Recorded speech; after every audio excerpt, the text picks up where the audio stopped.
Welcome back, Greenway faithful. This is Jake Coffin coming to you with a special edition of Sideline Sports for December 2018. And co-hosting with me today is Aiden Pomeroy, reporter with The Edge. Thanks for joining me, Aiden. No problem, Jake. Thanks for having me on this special edition of Sideline Sports. The soul-stirring patriotism that our national anthem incited in Americans for almost a century has now sadly ignited controversy. What began as a form of peaceful protest against the inequality and social injustice of people of color in the United States by then 49ers quarterback Colin Kaepernick kneeling on the sideline during the national anthem in August 2016 has since evolved, with numerous NFL players also taking a stand by taking a knee during the anthem and causing tension and conflict amongst the NFL teams, owners, players, and fans. Even President Donald Trump has weighed in, stating, "If I saw players taking a knee during the national anthem, I would leave the stadium, and fans should do this too and send a message." Trump has also said at a rally in Huntsville, Alabama, that NFL owners should fire players that are protesting. Now, I personally disagree with President Trump and don't think fans nor team owners should follow Trump's ideas on how to show dissent against players' protest.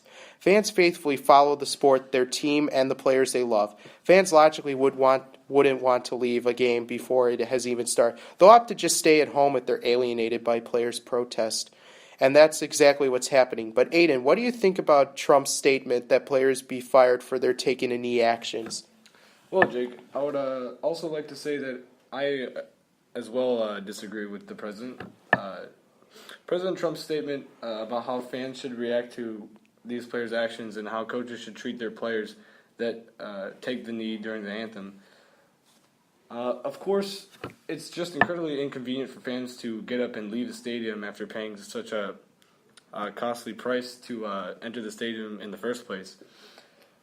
While President Trump doesn't understand about this tweet is the NFL is a business. It may be an association for a sport, but it also needs to be run like a business. And firing top-tier players just because of a kneel during the national anthem isn't good for business. It will lower profits. Yeah, I couldn't agree more, Aiden, with that topic, especially, for example, with the Oakland Raiders, Khalil Mack and Amari Cooper both traded. That fan base was displeased with the owner and the coach's decision to trade both their top-tier players for first-round picks. It's going to work out for their future, but not for winning now, and that's what fans want now.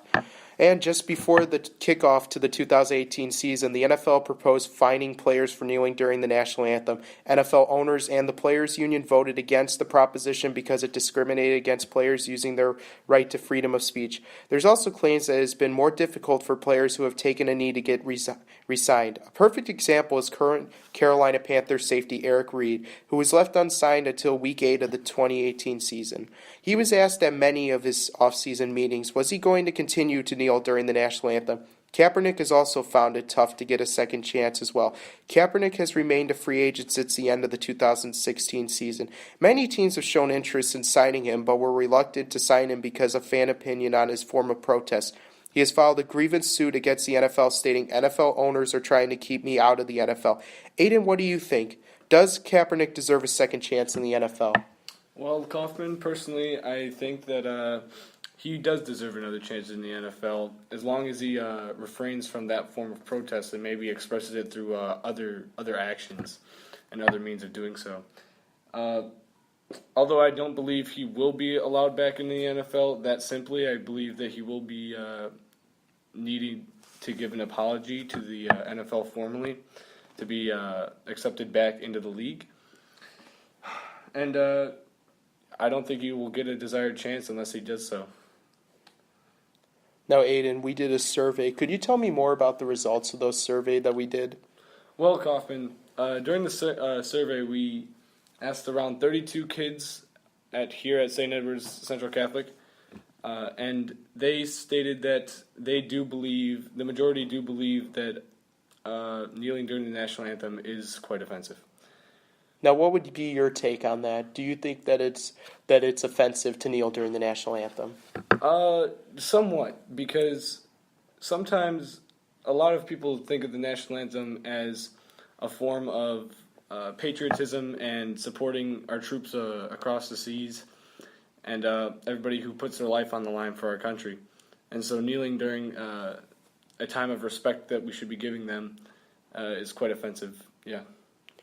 No, I took the stand of during our survey. I said that yes, I think it's offensive. Yes, but I think there's a better way.